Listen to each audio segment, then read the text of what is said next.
Eccoci quindi a parlare di acqua, a parlare di pioggia, a parlare di cisterne e di raccolta di acqua piovana. Dopo andiamo nel mio giardino, vi faccio vedere un po' come raccolgo io l'acqua piovana.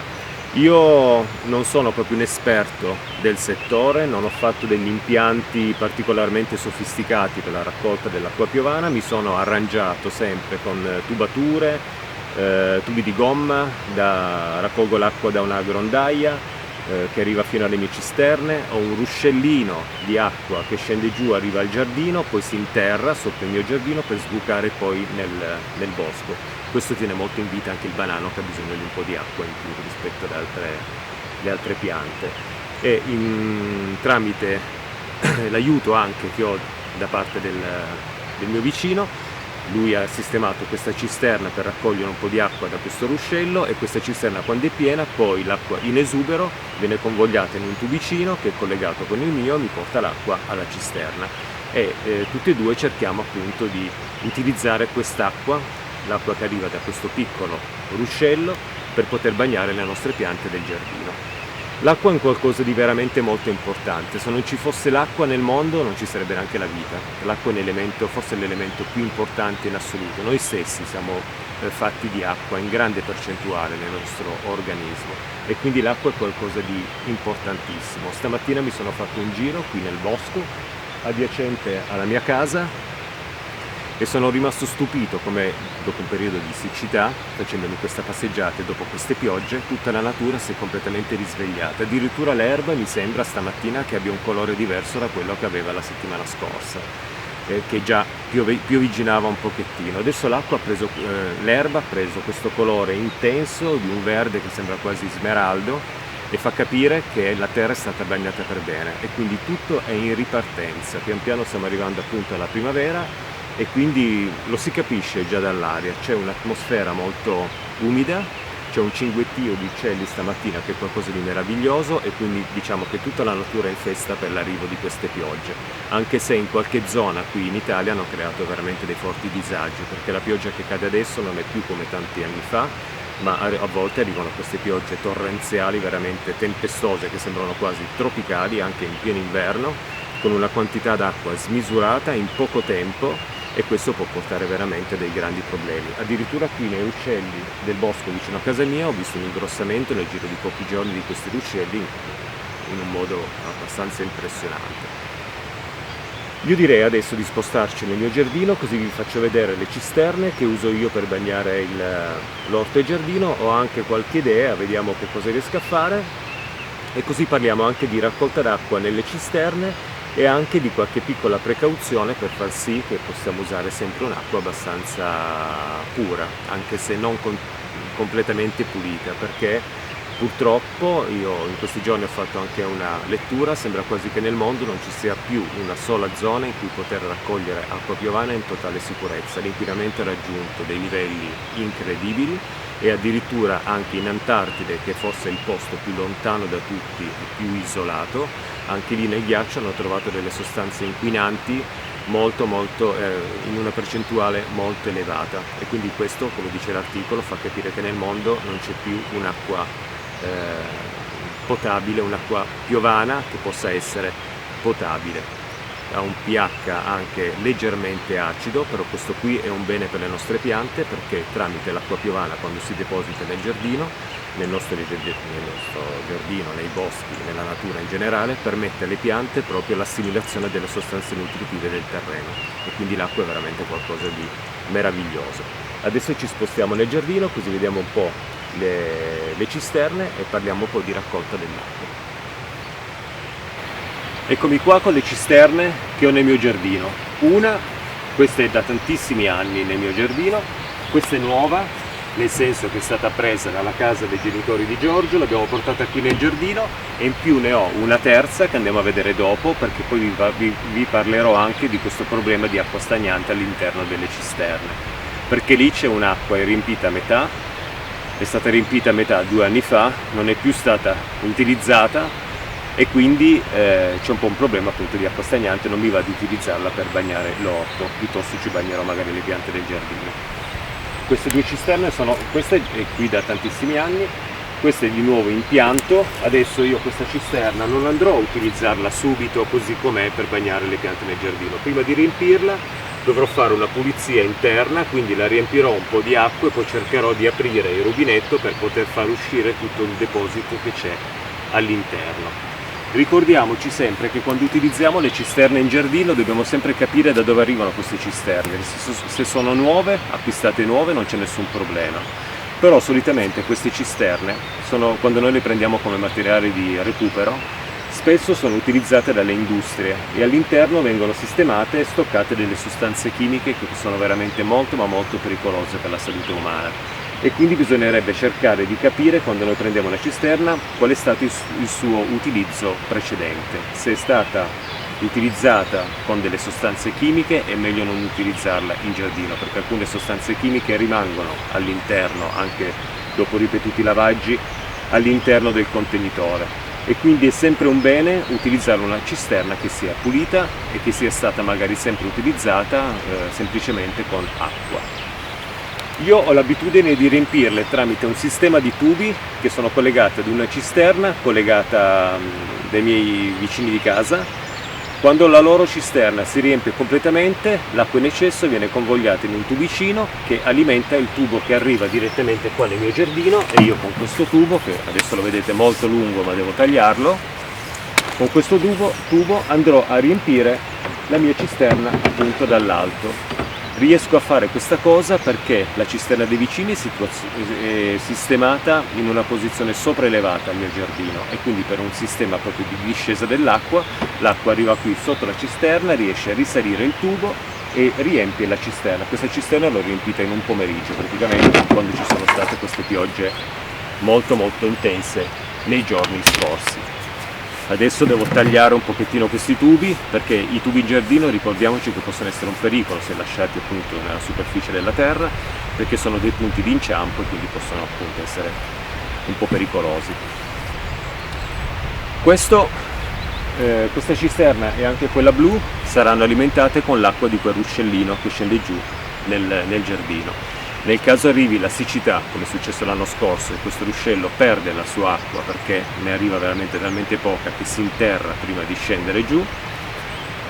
io ho pensato quest'anno di organizzarmi con una cisterna nera sistemata veramente in una zona sopraelevata, e la cisterna che si riempie con un sistema di grondaie dal tetto della mia casa per poter bagnare le piante carnivore, e spesso ha acqua in eccesso e quindi la perde. Ecco, quell'acqua in eccesso voglio raccoglierla con un sistema di tubatura, sempre tubi di gomma, che arrivino appunto fino a queste cisterne, in modo da avere due punti di raccolta di acqua, e sperare di non rimanerne poi senza, perché l'acqua, appunto, come ho detto, è un elemento molto importante, e visto i grandi periodi di siccità degli ultimi anni, avere una riserva d'acqua in giardino è un dono prezioso, veramente un qualcosa di preziosissimo per poter bagnare i nostri fiori e il nostro orticello. Ricordo sempre che la posizione delle cisterne deve essere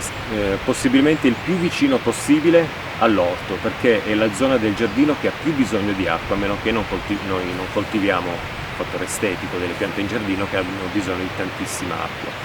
L'unica pianta qui nel mio giardino che ha bisogno di un po' più di acqua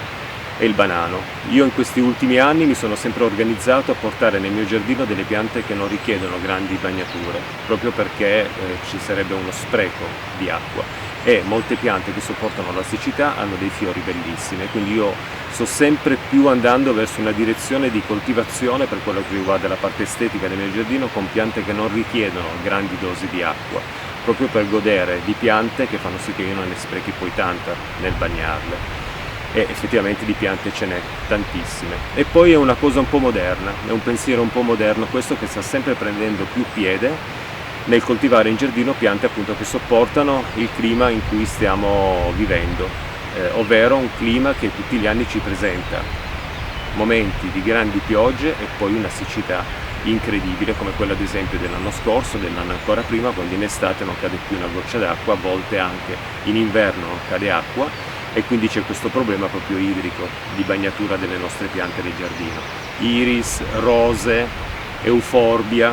peroschia, con questi fiori bellissimi azzurrini, le lavande,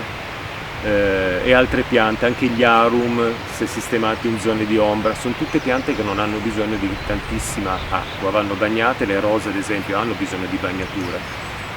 ma come dicevo è sempre meglio fare una bella bagnatura una volta sola piuttosto che bagnarle tante volte con poca acqua. E quindi organizzandoci un pochettino possiamo pensare appunto di riservare la stragrande maggioranza di acqua proprio solo alle nostre coltivazioni per quello che riguarda l'orto. Più l'orto è grande e più c'è bisogno di acqua. Io quest'anno infatti, per quello che l'ho già detto in un video precedente, non voglio strafare con l'orto,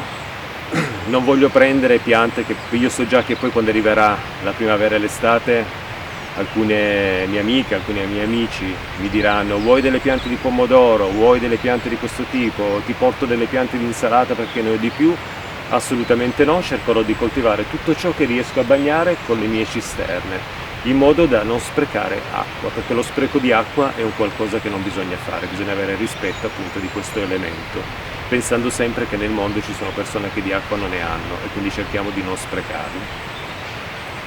Queste cisterne io le tengo piene in primavera ed estate e cerco sempre di non tenerle in maniera che si formi dell'acqua stagnante, nel senso che io ogni tanto apro il rubinetto, faccio colare un pochettino di acqua, la raccolgo magari con l'annaffiatoio per bagnarmi magari le rose e per poi riempirle di nuovo, perché non mi piace tenerle con dell'acqua stagnante, perché poi quando l'acqua rimane stagnante per tanto tempo, tutto l'inverno e poi si arriva fino alla primavera, all'interno, soprattutto in superfici come queste, che sono una plastica un po' chiara, possono cominciare a formarsi delle alghe anche dall'alta temperatura che queste cisterne hanno. Poi quando ci batte il sole si formano delle alghe, si formano magari delle cose che non mi va di portarle poi soprattutto nell'orto. Dopo vediamo quella cisterna lì, così parliamo di quest'acqua stagnante. Stessa cosa anche per questa, che ha una superficie di un colore che dentro tiene l'acqua abbastanza al buio, quindi qua non si formeranno sicuramente delle alghe, ma qui sicuramente con il chiaro della plastica della cisterna all'interno lo vedo, perché quando riempio la cisterna l'acqua rimane abbastanza pulita e poi dopo prende un colore leggermente verdastro, quindi questo vuol dire che all'interno c'è un sistema c'è un proliferare anche di alghe che possono poi, se non facciamo pulizia delle cisterne, ostruire poi la fuoriuscita dell'acqua. Io queste cisterne, se posso, organizzandomi, cerco sempre di svuotarle durante l'inverno. Non l'ho fatto per quella cisterna che l'ho dimenticata lì, ma in questa cisterna qui l'ho fatto, l'ho svuotata, poi si è riempita di nuovo un pochettino e adesso l'ho riempita totalmente. Però è sempre bene quando arriva l'inverno, quando non le utilizziamo, svuotarle completamente dall'acqua, in modo da dare l'opportunità o di fargli una bella lavata e poterla pulire, o comunque non lasciare l'acqua stagnante all'interno per tantissimo tempo. Adesso direi di spostarci dove c'è l'altra cisterna, così vi faccio vedere questa cisterna lasciata lì dimenticata ormai da 2 anni, con quest'acqua stagnante dentro che ha preso un colore molto scuro, quindi ci sarà da fare un po' di pulizia. Eccomi davanti alla cisterna di cui vi parlavo. Questa cisterna è stata collegata in passato con una grondaia in modo che si potesse riempire d'acqua tramite la superficie del tetto della casetta delle pecore e delle capre. Poi la grondaia si è staccata perché non ho fatto bene l'attacco, alla fine è rimasta riempita a metà con dell'acqua stagnante. Quell'acqua lì non mi va di utilizzarla nell'orto, la utilizzerò poi per bagnarmi magari qualche fiore qua in giardino. È un'acqua che sicuramente non è più pura, è un'acqua in cui ci sono tutta una serie dentro di microorganismi che non mi va di portare assolutamente nell'orto, quindi la svuoterò, farò una bella pulizia. Una volta vuota deciderò se spostarmela vicino alle altre, perché sarebbe veramente una bella idea,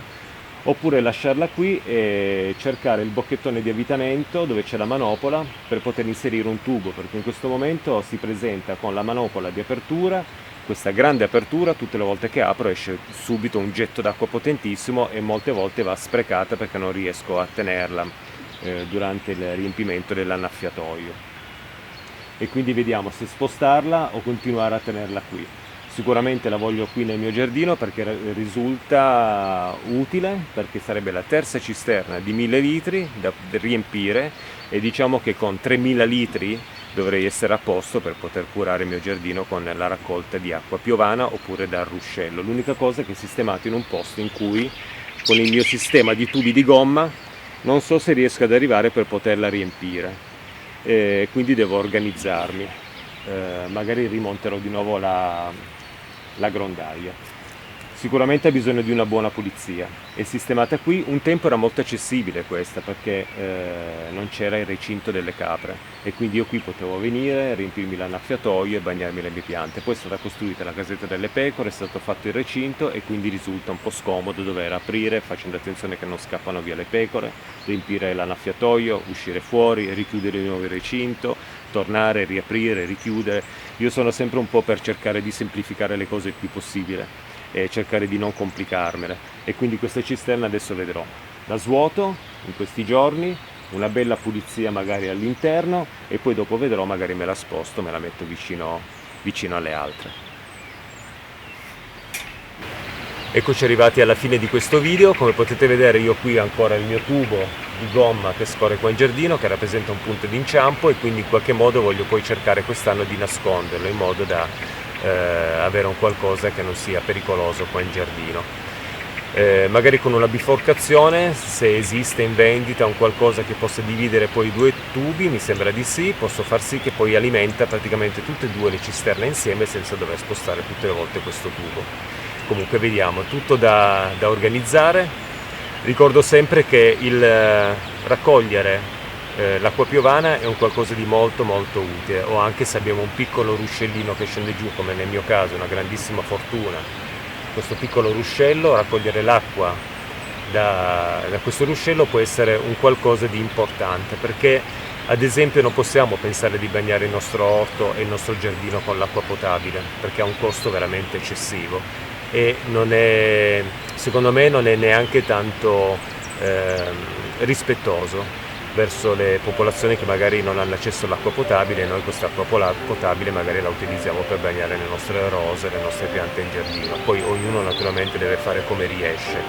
però se riusciamo a raccogliere l'acqua piovana questo risulta essere una cosa abbastanza rispettosa anche verso chi l'acqua non ce l'ha, perché raccogliamo ciò che ci dà la natura senza utilizzare quell'acqua destinata ad un uso umano, alimentare. E niente, io con questo concluderei il video. Penso di aver detto un po' delle norme generali in questo video su quello che è la raccolta di acqua piovana. Se andate su internet, se guardate un po' sui libri, ci sono delle informazioni molto più dettagliate, molto più precise. In questo video io ho cercato di generalizzare un pochettino in modo da non fare un video molto lungo. Vi ho spiegato un pochettino come faccio io con le cisterne. Io sono uno che si organizza sempre in maniera abbastanza grezza, però qualche risultato riesco ad ottenerlo. Poi ognuno di voi escogiterà il modo più geniale per poter raccogliere l'acqua piovana e poter bagnare le proprie piante nel giardino. Io con questo vi saluto e ci vediamo ad un prossimo appuntamento in giardino. Ciao a tutti e grazie per questa visita. Vi ricordo di iscrivervi al canale se non vi siete ancora iscritti, di azionare la campanella e se vi è piaciuto il video di mettere un mi piace. E tra l'altro anche, se volete aiutarmi anche a capire come migliorare questo progetto di raccolta dell'acqua piovana, io leggerò i vostri commenti e ne possiamo parlare poi insieme e aprire magari una discussione su come migliorarci tutti quanti sulla raccolta di questo elemento molto importante che è l'acqua. Ciao a tutti e grazie, ciao ciao!